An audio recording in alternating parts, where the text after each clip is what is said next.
Right, that is the third video that we make in self-defense, and this has got to do with the stances, the fighting stance and the interview stance that you're going to do. Now in Japanese it's called Sanshin and Hans in Kutsudachi. It's actually very old stances, it's thousands of years old, and it's fighting stances, what you use to keep your balance and to be able to defend yourself and do techniques out of them at any stage. Now the first thing that you will see is that a lot of people is talking about inside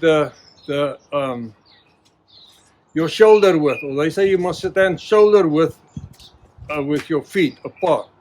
Shoulder width apart means that on the sides of your shoulders, downwards, if you pull two straight lines down to the bottom, that is shoulder width. So your feet fits into those two lines.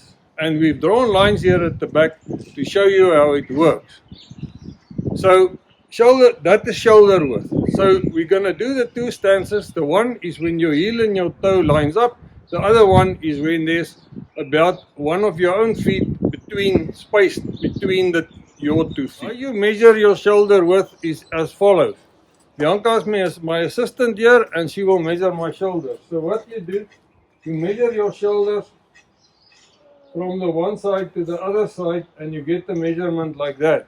Now my measurement is 52 centimeters, 20.5 inch on my shoulders. So my lines here at the bottom must be 52 centimeters, 20.1 inch apart. So my feet must be apart like that.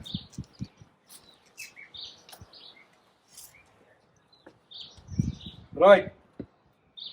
This one is Sanshin. My feet lines up like this. The heel and the toe lines up here, and then inside these two lines, which is 52 centimeters apart, 20.5 inch. Okay, that's my shoulder width. So when I move, it is when I stand at the counter, I pay at the counter, I talk to somebody, it's a ready stance. So you're always standing ready, that you can move out of this if anything happens. And you can quickly move out of it because of this very comfortable stance. Your weight distribution is 50-50. So what happens now? Something happens, I can immediately move out of the way. Immediately. And back. Okay? Combat stance is where I was in interview stance, or if I'm walking.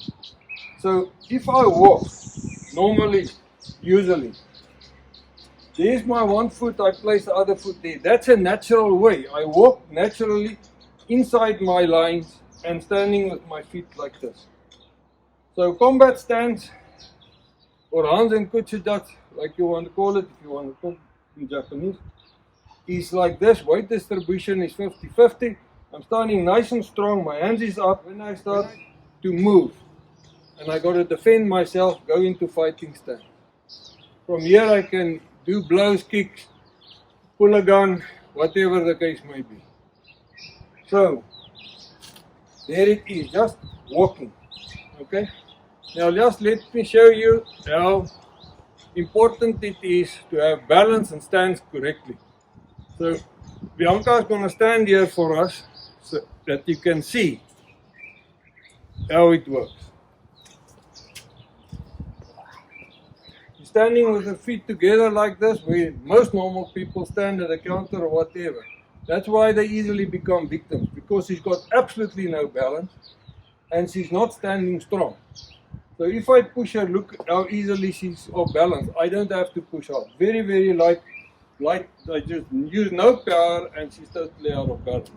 Now she's going to stand in Sanshin, lined up, her toes, her right toe lines up with her left heel. Weak leg forward, strong leg at the back. She's standing nicely, she bends her knees, she picks up her hands here, she can pick up her hand. Look at the difference. And I can start doing this hard, but she's balanced now. Fighting stance, much stronger stance. Out of this you can do very powerful blows, very powerful kicks, or very powerful techniques. So look at this, very strong. That's important. Okay. Okay, right, I want to finish this video with a very basic realistic thing, and that is tall people are top heavy. So you tend to be much more top heavy than a smaller person. Smaller person, gravity is nearer to the ground, so they don't need to have such a wide stance sometimes to be in balance. The wider your stance, the more it takes away your speed. So you don't want to sacrifice a lot of speed if you're not going to gain much more by standing in balance. So what I suggest is that if you're a taller person, you can go with a slightly wider stance. Slightly wider, and it gives you more stability, and I like myself a slightly wider stance. Where a shorter person can have a narrower stance if it's comfortable to him. We're all built differently, our genetics is not the same. So if you're smaller, you can have a smaller stance, and you will still be stable and you will still stand strong. Thank you.